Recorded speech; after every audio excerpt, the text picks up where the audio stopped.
quantum healing. I would love to hear more about that. People, when they meet me or when they go to my channel, is that they see I move people with my eyes, or I can move people with my hands, or I can lift them up without touching them off the floor and levitate. Clairs, like, you have your clairvoyant, claircognizant, clairsentient. You have all those. For example, if I wanted to, I can look you in your eyes, right? And you can tell me, you'll say like, my heart is hurting on my knee, or this foot is hurting here. And I'll tell you, just stare into my eyes. I'm always into this continuous learning, that because only by having it, we can actually tap into our own spiritual gifts, right? And when I do astral healing, I literally lift the soul up, clear out any stagnant energy or any blockages, and I put it back down. Even when I was a kid, I would be afraid of my gifts. How did it happen like that? You opened up those types of gifts in you? You don't get one spiritual awakening. When you're chosen, it's not whether you decide that you're not going to do this. It'll keep happening until you surrender.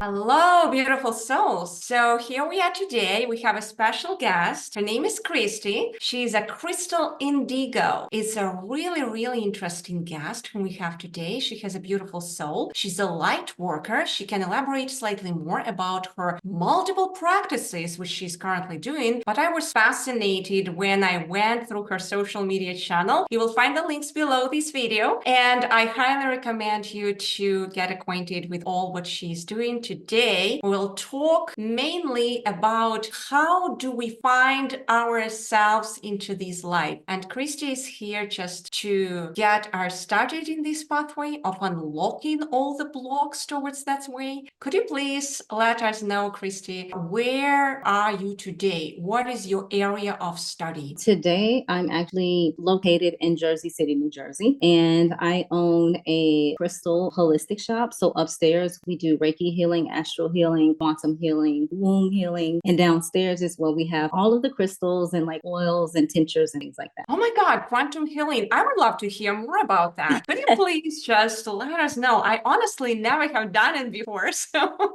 what is that? Well, when it comes to quantum healing, and this is where I talk about knowing your lineage and how you can understand is by doing an Akashic records or a past life regression. Now, if you are connected to the angelic realm, so say for example, the seraphims, or you're connected to the Arcturians, those are starseeds, or Palladians, or Syrians, for example. I do teach. And so each one of these different types of starseeds have their own spiritual gifts. So what fascinates people when they meet me or when they go to my channel is that they see I move people with my eyes, or I can move people with my hands, or I can lift them up without touching them off the floor and levitate. Those are the gifts that are from those we'll say DNA patterns. So if like I always teach them like how to know your starseed marking. So when we talk about quantum healing, we're talking about gifts that aren't clairs. Like, you have your clairvoyant, claircognizant, clairsentient. You have all those. But when we talk about quantum and we talk about astral, these are the gifts that are 5D and above. So say, for example, if I wanted to, I can look you in your eyes, right? And you can tell me, you'll say like, my heart is hurting on my knee, or this foot is hurting here. And I'll tell you, just stare into my eyes. And when you stare into my eyes, I'll go right in and you won't have the pain wherever that pain was before. When it comes to quantum healing, there's a thing that I do where literally, if I can explain it right, I literally bring in the light and I like just dive right in. It's just like I'm energetically, I just go right into the body. And when I do astral healing, I literally lift the soul up, clear out any stagnant energy or any blockages, and I put it back down. And so what my clients have communicated is that when I do that, they feel like they're separated. So it just feels like somebody just took a part of them and it became separate. So even their breathing shifts. So it feels like they're breathing outside of their body instead of in, if that makes sense. But when you put the body back down, the soul back down and connect, it's like the best feeling ever. Or they feel like, how you have certain aches and pains, it's like they have a brand new body. Oh, that's fascinating for me, honestly. Why? Because I'm always into this continuous learning and continuous searching coaching mode. And it's really, really important to have that open mind in here, because only by having it, we can actually tap into our own spiritual gifts, right? So all what you're currently talking about, it's really fascinating. But I was thinking, do you use some kind of hypnosis along the way? Because no, there is no such type of thing. How did it happen like that? You opened up those types of gifts in you. So what people don't understand, some people don't understand, is that you don't get one spiritual awakening. As you graduate your levels, you continue to get an awakening. And you'll notice when it's the awakening, because you'll start to see the synchronicities again. Your right ear will start ringing again. You can't sleep between 1 and 3 and 3 Continuous and 5. radio. Yep. And when you get those downloads, for me, every time I've noticed that I had another gift that was open, it happened while I was working with the client. So when people meet me, they're like, have you been doing this for like 10, 15 years? I'm like, no, I'm a baby. I'm like, it'll only be 4 years in June. And they're like, wait, what? And I'm like, when you finally answer the call, it's like spirits put you on this like spiritual express program, like you're Excel. And so I never had to do training on anything, even when it comes to Akashic records. And that's one that I really was afraid to do, because I was always afraid of like, what am I going to see? Like, I'm nervous, like I'm scared, because, even when I was a kid, I would be afraid of my gifts. I didn't know, growing up in the urban environment, it's on the south side of Chicago, you don't know the name. In our lineage, they'll just say she got the gifts, or she was born with a veil, or something like that. It was never, this is claircognizant, this is this, you wear this crystal for this. I literally, like, when I moved to New York and I was away from that safety zone, that's when they were like, aha, she can't run anymore. And so I had to face it. And embrace it. Yes.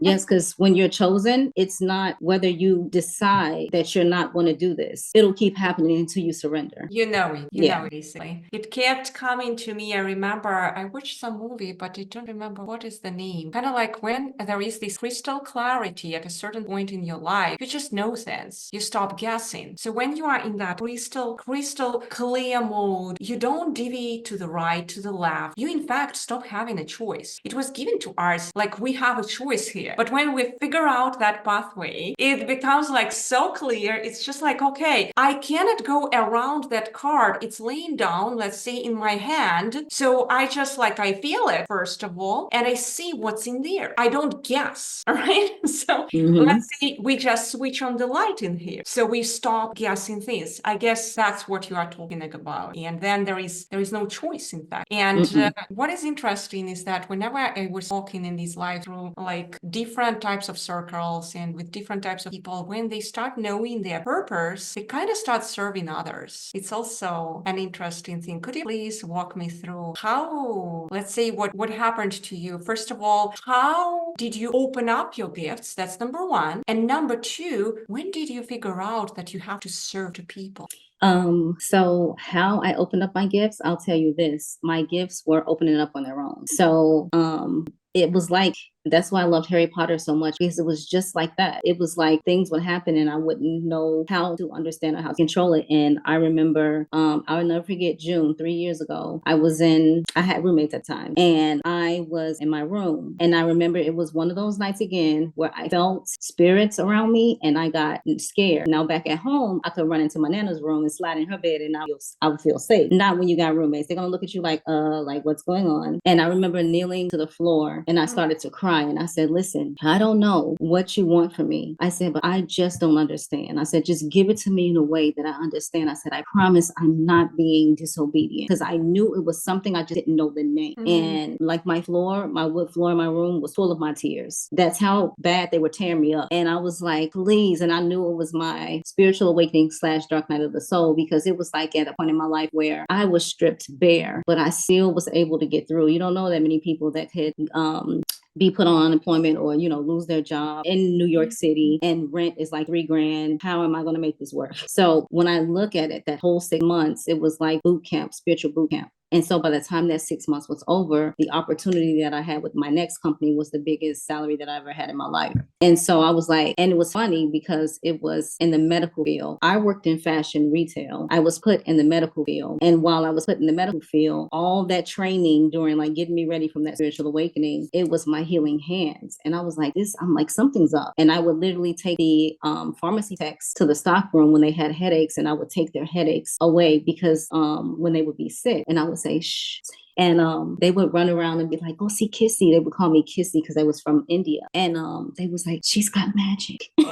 And so I had to understand. So now when I did that cry, like when I just surrendered and I said, just show me in the way that I understand. Now when it would be like, how do I work my healing hands? A YouTube video would come on. How do I learn how to align my chakras? A YouTube video would come on. I learned how to align my chakras at a dentist appointment. When it came to the herbs, now that's when the vision started from my great grandmother. She's a Cherokee Indian. And I saw what she was doing. And I was like, okay, because with herbs, I never had to go to herbology class. I just knew what made, better. You got acne here, take this. Your acne's on in 3 days. You got heart problems, take this. Your heart, you go back to the doctor, he says your heart's fine. So it's like, my gifts started acting up on their own. And it was me that let go of the fear and embraced it. And then it worked with me. But what I hear here is your request was very clear. So when it actually approached you, you had a clear request. Show it to me in a way which I can understand. Do you have maybe some book written around this topic when someone is kind of like in this phase when they get approached by spirit and they don't know how to unlock their spirit, their spiritual power? I go live on Sundays on TikTok and I teach. So I am going to write a book one day, but when my schedule slows up a little bit, but I do teach, and it literally be like 200 to 300 people, and that they know every Sunday I'm going live. And so many people have been like, thank you for, for helping me, for showing me. And then not only that, when the spiritual community comes together, even if you're newly awakened, you begin to be enlightened. So when you watch, there you go, there's the seed, because there's also a gift called the awakener. And so what that awakener does is you awaken people as they come. So yeah, I teach on Sundays and teach them that way. Yes. So guys, please check the links, which I will show you here. This is a beautiful healer. And she also explains how to open up these amazing spiritual gifts, which you may have probably, because I understand that when something approaches you, you kind of start feeling certain sensations within your body, within your environment. Could you please maybe open for us in here? What are those signs, signals that something is happening, that what you want to pay attention to? You definitely want to pay attention to the way your body feels, especially for those who are empaths. And you also want to understand, going back to what type of gifts you have. So if you're brand new into like your spiritual journey, you will start to understand the places that you used to go to, you can't go to anymore because it's so much energy and your body can't handle it. You will understand that you're drawn to more like frequency, like, hertz, like 963 or 520, or like different hertz that will help align your body or heal your body. And for example, crystals are very important for us. I haven't went outside without a crystal since 2014. And doing that, I remember walking in Union Square, no crystals, and all of a sudden it was voices like this all at once. And then my body, I just shivered up in the middle of the area where the train is, where everybody's like, it's like rush out. And I just got on my knees and I balled over like this. And I was like, oh my God, oh my God, oh my God. And that's when I realized that I needed support. And when I went into this crystal shop, the woman was telling me like, okay, this is what you need. You have to have black obsidian. You have to wear this, and that will calm you down. And that literally calmed me down. And when you have recommendations of specific crystals for those awakening souls? Amethyst, rose quartz, obsidian. Those were my big three when I first started out. So the amethyst was why them specifically? Why they are so important? So for rose quartz, it was for the heart, because as a healer, that's what we heal from. So many say, you have healing hands, but actually the energy is coming from here, moving through the arm channel and out of here. So this is the purest energy of all, love. So you want to wear that rose quartz because you want to make sure that you're clearing and healing your heart, right? So if you're broken, how am I going to heal you and I'm broken too? Yes, makes sense. This is so important. It just synchronizes with me because honestly, this is our self-organizing center. Let's say it's broken, then everything will be broken in your center. So first thing first, you must take care about your heart. So this just really makes sense. And why obsidian? Obsidian is for the protection. So when you begin to go along your spiritual journey, there will be times where different entities or things like that, remember, if they don't understand what their spiritual gifts are, you don't know if you have a bad spirit or a good spirit around. You have to make sure that you have your energy protected. So for first timers, I always recommend obsidian, because for me, tourmaline and onyx may be too strong. When Mm, you try to wear tourmaline and you're on your spiritual awakening journey in the beginning, you'll start spinning in circles like this because yes. it's so strong. I So can that's why relate to I that. I, attention. for example, I cannot touch tourmaline now. It's just too much for me, honestly. Too heavy. Hmm. And then amethyst. So amethyst would be good for the third eye. So amethyst, third eye, clarity, crown. Because what you're going to find out is when those big portal events happen, this crown chakra is going to be going up to Krypton. So there's all that activation going on, and you're just like, oh my God, like what's happening? Like you get the headaches during Lionsgate, or the 333 or 444 days. Like it's like live at 5. So you want to make sure that you have this under control. That makes total sense. Because in fact, I was fascinated how these two worlds, spiritual world and the physical world, they are kind of like reflected one into another. Here in this physical world, we have to build upon our strengths in order to be successful. We have to unite with other people and not to build upon our weaknesses, right? But in spiritual realm, you have to align everything. You have to take care about your weak spots so that everything will be aligned, right? Otherwise, the circuit will not be activated. So it's just so true what you mentioned here. And I remember a few people who were kind of like very successful here, but they try to go into that spiritual realm with the same, how to say, wiring in their brain, kind of like, hey, I will build upon my strengths, but why to develop those strengths if you have to just align the circuit and just to figure out your space, kind of like your small part in the realm of everything. So you just need to allow that electricity to flow through you. You just need to take care about all these sports, which are also weak sports. But let's say you are very successful here. We are materialistic. We go with the same approach to the spiritual world. We become not successful there because they reflect, the worlds reflect each other. They are not the same. Because at the end of the day, it's about unconditional. So when you decide to walk the spiritual path, you have to understand that everything and everyone cannot go with you.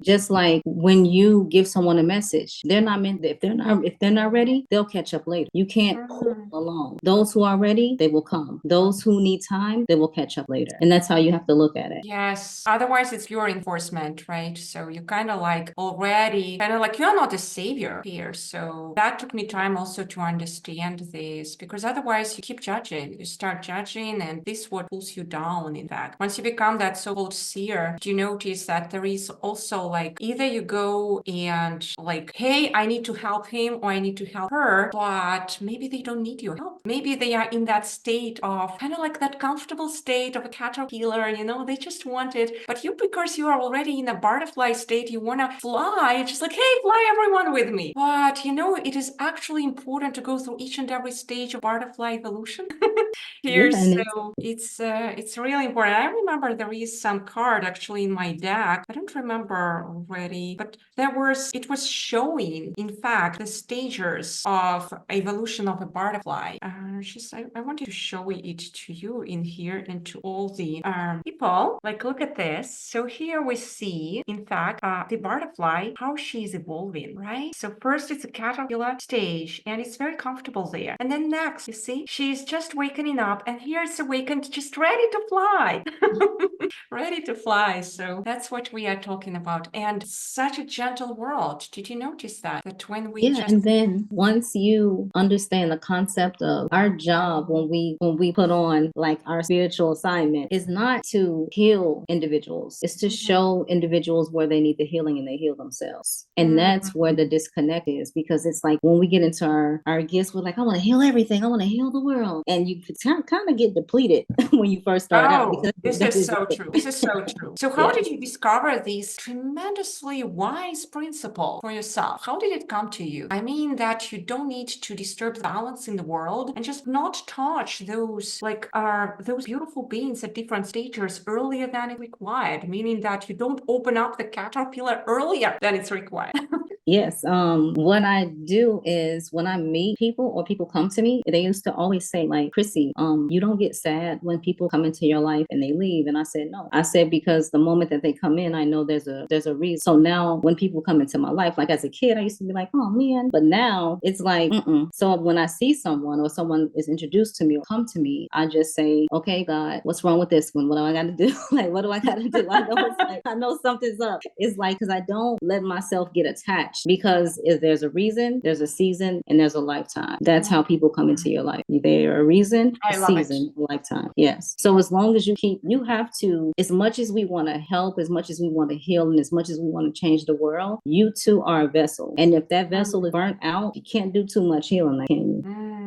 This is so powerful. So, when I came into this world as well, one of the biggest questions which I kept asking myself was, what is this attachment? And I remember I kept going also to India, to different gurus there, and I kept asking them, what is this attachment? Can you please explain to me? And they were all giving me different wise answers. So, and now when you said to me that you figured it out, could you please elaborate, how did you figure out your way around this detachment from the world, but at the same time involvement with the world? This is really interesting, delicate balance which you found, seems like. You know what hurt feels like?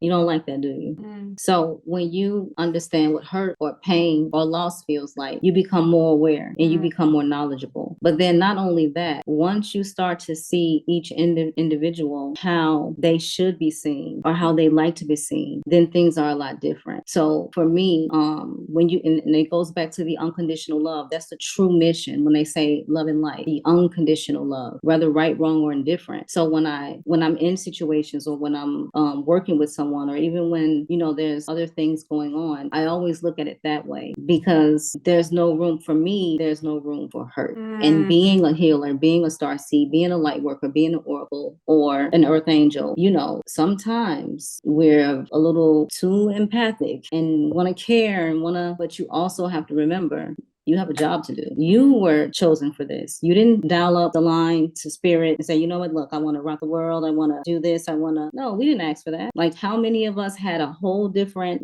life plan? And they say, you want to hear God laugh? Tell him what you got planned. So he'll let you, what the best thing to do is say, okay, let's meet halfway. Because that's what I did. I said, let me do my music, and then whatever you want me to do, I got you. And so that's what happened. He let me get a taste of what I thought my purpose was. And then after, he was like, all right, time's up, get to it. And if I had the choice, I would choose this life over and over.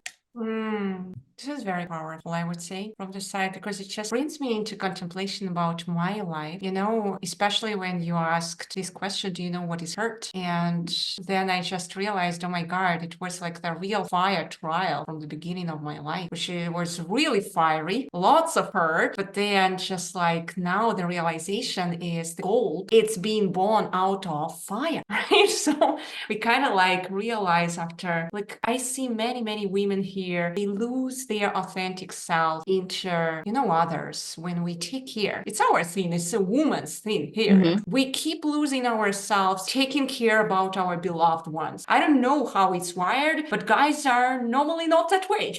They also love, but they don't tend to lose themselves, right? So probably every woman here can relate to that. So, and I remember how I lost myself completely in another one, just lost first in my mom, and then I lost in my first love. And it was a devastating moment, but it was a revelation moment, because after that, the self-love occurred. And when I was reading your website through, I realized that you kind of practice that self-love also. So can you please walk me through, what is self-love for you? Do you do certain practices maybe through the day, through the week? Because you kind of serve a lot of other people. You are a very busy woman from the side. How do you cherish, honor, and nourish yourself? So what I used to do, and I say used to, but I still do self-love practices, but what I used to do, I used to buy myself a gift every month. So it would either be take myself to dinner or take myself shopping or whatever it was I thought about, I was just doing that for me, because I knew, I have the shop, I have other things that I have to maintain. So that's one of the things I would do. Now, as far as a practice where I would write something down and be like, you are beautiful, you are gorgeous. Like, I didn't do none of that. I mean, I served in the military. So I feel like it's like that. You set what you want to achieve, or you see what you want to achieve, and you don't lose the mission. So that's how I had took on self-love. And trust me, I didn't even understand what love was until I was in my in the teenage years. Like, and it was funny because I was like, I live with my nana, and I'll never forget it. She got me when I was 16, and she would spoil me rotten. And I remember her saying one day, I said, Nana, I said, why you used to buy me all that stuff? And she goes, because I wanted you to love me. And I said, in my head, I'm like, but I do love her. Like, even if she didn't do that stuff. But she told me that my heart was so broken when I got her, when she got me, that she just wanted to do anything to fix it. And as a kid, I can't see that my heart was broken, but she could tell just by if an uncle would try to hug me, I would hug far back like this. And they never understood why I was so uncomfortable with like close touch.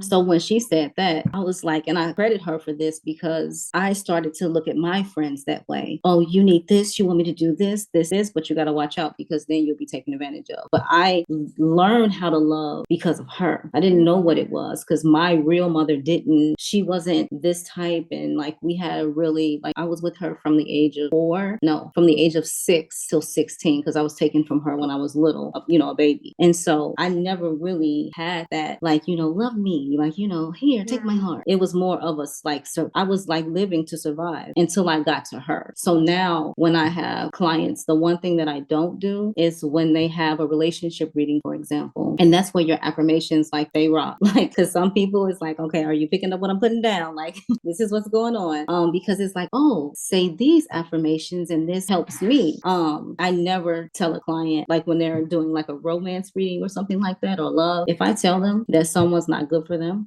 and they say, and I give them all this good information. Oh my God, your career, this is on fire. Like, this is what you're going to do. You're going to change the world. And the next question they ask me is, but am I going to get back with so-and-so, so-and-so? I stop the reading. I stop it immediately. No, I'm not the one that's going to entertain toxicity. No, I said, babe, you got the wrong one. Because I don't consider myself as a reader. I'm an oracle, or I'm Chrissy the Crystal Indigo, whatever, which way. But that teaches them too, because they come back and they're like, everything you said happened exactly how you said it. And the guy with the red hair you told me about, he showed up. Like, I don't even think about so-and-so anymore. And I feel like when we get in this profession, or when we're anointed into this profession, we need to be truthful. It doesn't matter if this person's heart going to be broken or not. Because there are some readers out there that will just say anything, get their client. It's very unethical. It's very unethical, I would say. Yep. So you become like really, really strong, strongly connected to that so-called like deep, beautiful and truthful, like deep spirit within you, and you keep still reading tarot or doing certain practices, especially reading tarot. You kind of like that, have that code of conduct, I would say. Just correct if I'm wrong, right? So what is your code of conduct when you do tarot readings? So I explain to my clients that a diviner can read tarot, but a diviner cannot see. A seer can divine, and a seer can read tarot and see. You see the difference? Anybody can learn how to read tarot. You can be the best tarot reader in the world, but can you see? So what I like to do is I'll tell them what's going on first, because the moment they sit down and I look at them, it's over. I'm like, okay, who is this person? I'll go right in, and they're like, oh my God. I'm like, well, that's so and so. I'm like, okay, cool. Now let me play the cards for you, or let me put cards out for you. And I do that because I want them to understand. So many people are like into I gotta know the answer. These. Yes. So I love tarot because it helps, because for the client, some people need an image. They need to see like, okay, what's happening? Okay, this is going on. Okay, Coming back to this tarot topic, what is tarot for you? In fact, just like I always ask each and every guest of mine here, what is tarot for them? And I continue like receiving different answers. So I'm really intrigued. What is tarot? Tarot is a tool for me to help those understand who can't see. I'm a seer, so I don't need tarot. But when I come across something as elegant as this, where I did the spread, and when I gave the communication or the oracle, and then right behind it, when the client is like, well, how do I do this? Okay, affirmation, A, B, C, D, E, F, G. I need you to do this daily.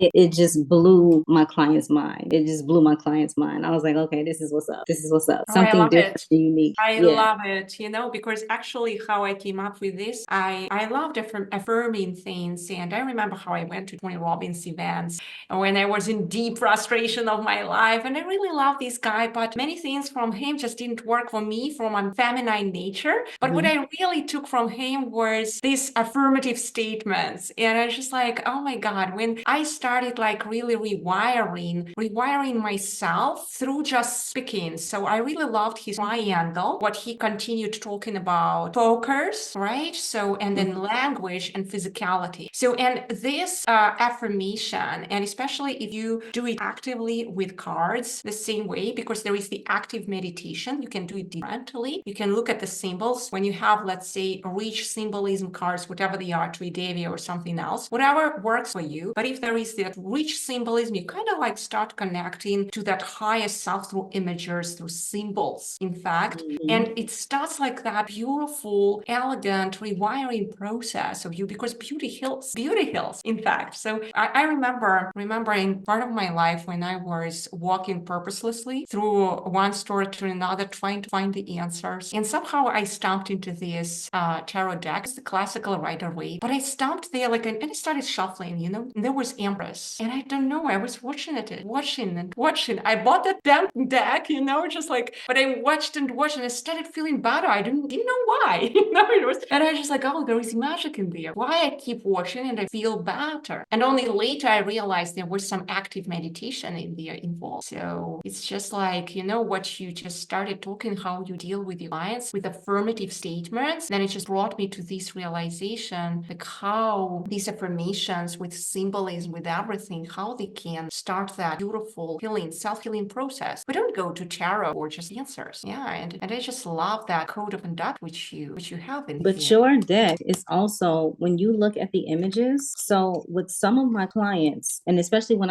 what I do is I'll go on live and I'll like do like the tarot spreads, like I'll call someone and like do a spread. When they're drawn to your artwork, this is a form of light language. So looking at the artwork, like light language doesn't always have to be sound. Light language, if your gift is painting art, you can tell the client to look at the photo and watch how they heal. So when clients and followers are drawn to like your cards and they're like, oh my God, like that's a pretty deck. Where did you get it? I'm like, okay, check the link in the bio. Here. Excuse You me. are so deep, it's so amazing because I Yeah. never spoke about it actually intentionally because I didn't know that I can speak about this, but now you mentioned it. I'm just Yeah. so honored. Thank you for that you figured it out, it's just amazing. Of course, I have these codes like and lots of stuff in there, but Mhm. when I was creating it, I just never was thinking that I would open it up all because there was, some kind of hesitance in me. Just I was not sure like people would understand it, but you already mentioned it, and it's just so beautiful. Thank you for that. Now, just I wanted to come back to that, purposeful living topic, and it seems like you are a woman who found herself, who not only found herself, but who lives that purposeful life. And it seems like you are very, like, you know what you are doing in life, that you are capable to set goals, you are capable to achieve them, and you are also like, how to say, you're a very busy woman. How effective is your goal setting? Let's say I have a dream, right? I Mhm. have a dream. And let's say, how do I make that dream happen in life? What is So your process of that effective goal setting? Putting that dream from like my dream space to reality. you say what you want to see. If you don't want to see it, you don't say it. So when I say what I want to see. Not only that, but my mind matches, my voice matches, my heart matches, the way I feel about it matches. And so when I started manifesting, I was like, I'm like, no, this just can't be true. I'm like, let me try it again. And I said, okay, I got this. So July 15th, I'll never forget. I came home from the pharmacy. It's still like, pandemic's just wrapping up. And I looked at my roommate and I said, today is the last day I'm having roommates. I said, I love y'all. I said, but I need to be by water. I can't do it. Because that's when like everything was really kicking in. And every new moon and full moon, I would write my manifestations out. And it was like a game to me because I was like, oh man, let me get it. So I'll write them out. Then when the new moon comes and I'm opening it up from the full moon, I'm checking it off. I'm like, yeah. And then I go to the next one. And I said, one of my manifestations was I wanted to be by water. I want my house or condo by the water. And I'll never forget when I started looking, the lady was like, yeah, I got something for like 800,000. And I was like, you're not talking to Beyonce. I said, my name was Chrissy. And she started busting up laughing. And she's like, well, you're never going to find anything for the price that you want like that.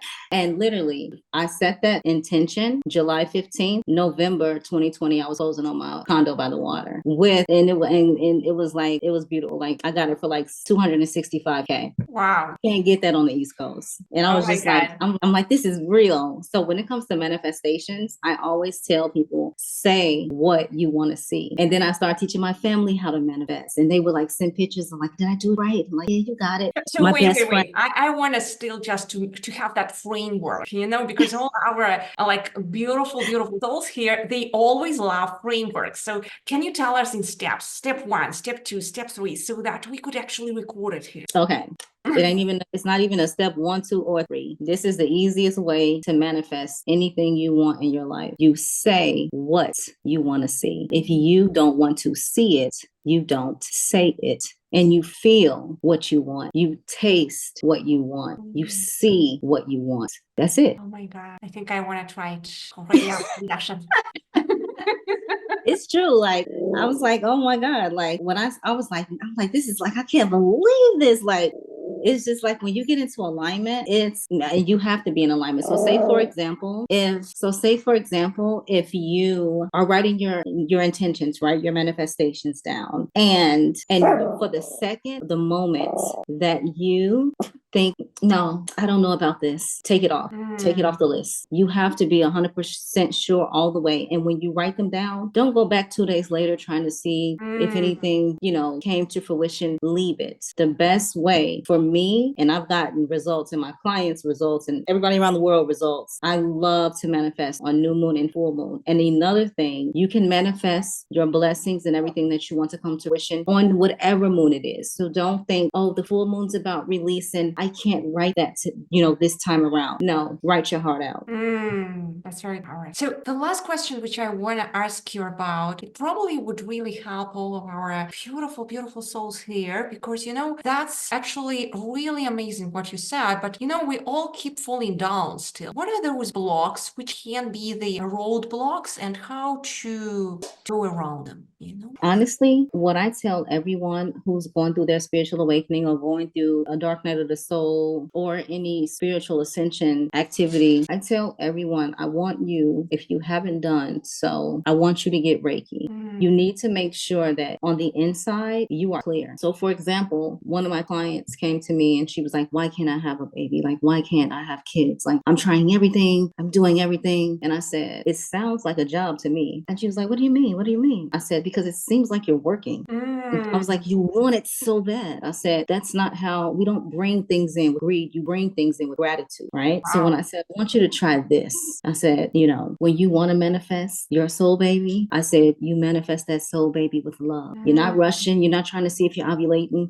You're not like, come on. This is so true. This is so true because, for example, I go to lots of business cycles with my husband, and I keep meeting their different ladies, and they are very, very, just business oriented. So, and I just see certain types of talks along the way, how at a specific age you want to have children or freeze your eggs, or just something like this. Yes. He talks about that. And it's just like, oh my God, and it feels like job from the side. It feels like another project, another business project, It's just like, yes. Now you said that, and it's just so revelating. And I believe so that it will be like a pure revelation point for everyone, especially our beautiful ladies here, because I believe so that infertility kicks in when we are on the go. It's just like I, for example, when I was working a lot, I remember when I was like that city girl and living on my own terms alone, being the manager like of a department in some really prominent, really good corporation. But I was that so-called city girl lady living on her own terms, like the alpha woman, like from that perspective. But the truth is, I started having problems down there. Like, really, everything was amazing, but down there where there were issues, and I was kind of like like how to explain, like contracted from within. And I didn't already receive pleasure from sex, So it's just like, what is this? I couldn't understand it, So, and now you tell me about that. It's just like so revelating. Receive everything, even the child, with gratitude, because I still don't have children. And then I was like, I kept thinking about like when we'll have children with my husband, like, but I kept thinking it as a job, Now you Yeah, tell and me then when you gratitude. do it that way, I got total 11 babies. I had a grandma visit me yesterday because I give them this oil too to put on their womb. When her daughter got pregnant, she ran in there and was in tears, and she was like, I did everything you told me to do. I was like, okay. So she comes and visits me like every 2 weeks, and she's like, okay, well, I'm gonna bring baby girl in so you can meet her, and when I'm ready for my other daughter to have a baby, I'll be right back in here. We're gonna work that out too. And I'm just like, oh my god. But yeah, I got 11 babies so far. Oh my God, I am so, so happy. Yep, yep, yep. Wow. Hmm. It was really, really beautiful talk, Christy. I just want to thank you. I don't want to hold you anymore. I know your time is beautiful and precious. Thank you so much that you've been with me here. You definitely enlightened the pathway of many, many souls in here. And I believe so that beautiful talk today will plant the seeds in many wombs, in many wombs today. Thank I you. heard, by the way, that this beautiful soul here, Christy, she's also doing some womb healing, right? So Yeah. that's true, right? Yes. So, girls, if you want some womb healing, any kind of like secrets around this topic, here is the expert. Here is the expert. Thank you so Thank much, you. Christy. It was a real pleasure. Thank you.